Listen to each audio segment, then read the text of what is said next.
ایسا نہ کیجیے۔ اللہ تعالیٰ نے سورہ نور آیت نمبر 22 میں فرمایا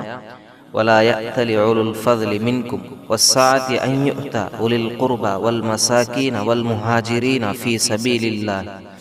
وَلْيَعْفُوا وَلْيَصْفَحُوا أَلَا تُحِبُّونَ أَنْ يَغْفِرَ اللَّهُ لَكُمْ وَاللَّهُ غَفُورٌ رَحِيمٌ۔ حضرت عائشہ رضی اللہ عنہ پر تہمت کے واقعے میں بھی بعض مسلمان مبتلا ہو گئے تھے، جن میں ایک حضرت مصطح رضی اللہ عنہ بھی تھے،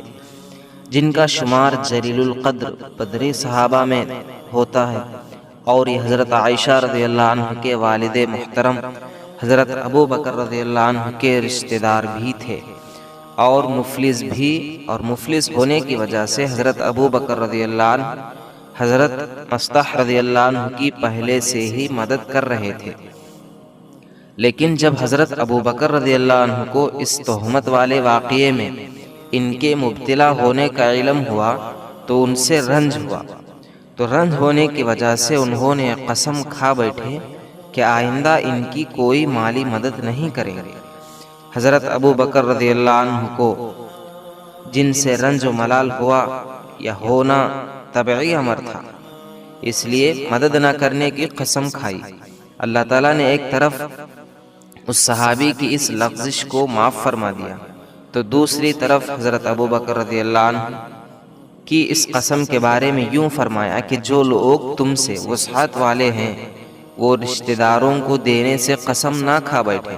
یعنی اپنی اس قسم کی قسم پر قائم نہ رہیں بلکہ توڑ ڈالیں، جس طرح تم یہ چاہتے ہو کہ اللہ تعالیٰ تمہارے قصور کو معاف فرما دے،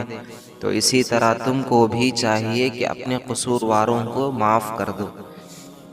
جب یہ آیت نازل ہوئی تو حضرت ابو بکر رضی اللہ عنہ نے اس صحابی کو معاف فرمایا اور فوراً فرمایا واللہ انی احب ان یغفر اللہ لی، اللہ کی قسم میں ضرور چاہتا ہوں کہ اللہ تعالیٰ میری مغفرت فرما دے، اور فوراً اس صحابی کو مالی امداد جاری فرما دی، اور یہ بھی فرما دیا کہ اب کبھی یہ امداد بند نہ ہوگی۔ حضور اکرم صلی اللہ علیہ وسلم نے اپنے صحابہ رضی اللہ عنہم کی اس طرح تربیت فرمائی، اور یوں بھی فرمایا کہ صلح رحمی کرنے والا وہ نہیں جو رشتہ داروں کے احسان کا صرف بدلہ ادا کر دے، بلکہ اس اصل صلح رحمی کرنے والا وہ ہے کہ رشتہ داروں کے قطع تعلق کرنے کے باوجود یہ تعلق قائم رکھے۔ بخاری کی حدیث ہے، ہمارے ساتھ کوئی رشتہ دار کسی طرح کا برا سلوک بھی کرے تب بھی ہمیں یہ چاہیے کہ ان کی ہر طرح کی مدد کرنے میں آگے رہنا چاہیے۔ یہ تو اسلام ہے، اسی سے تو وہ ہم سے جڑتا ہے، اگر وہ بھی ناراض ہم بھی ناراض تو دونوں کٹ جاتے ہیں، اس سے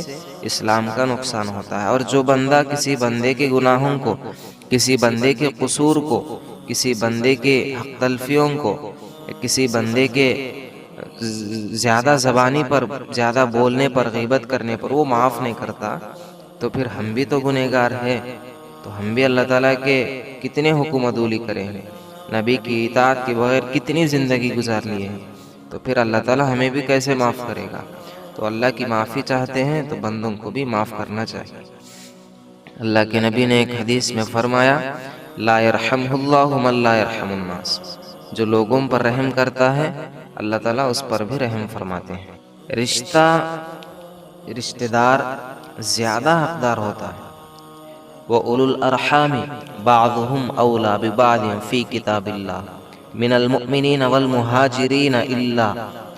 أَن تَفْعَلُوا إِلَىٰ أَوْلِيَائِكُمْ مَعْرُوفًا كَانَ ذَلِكَ فِي الْكِتَابِ مَسْطُورًا۔ سورہ احزاب آیت نمبر 6 میں اللہ نے فرمایا اور رشتہ دار کتاب اللہ میں ایک دوسرے سے زیادہ تعلق رکھتے ہیں،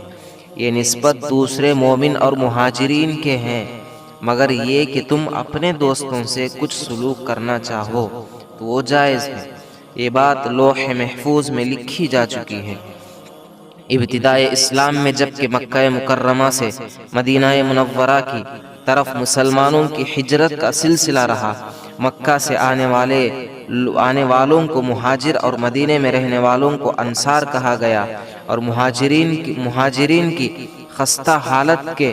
پیش نظر اللہ تعالیٰ کے حکم سے حضور صلی اللہ علیہ وسلم نے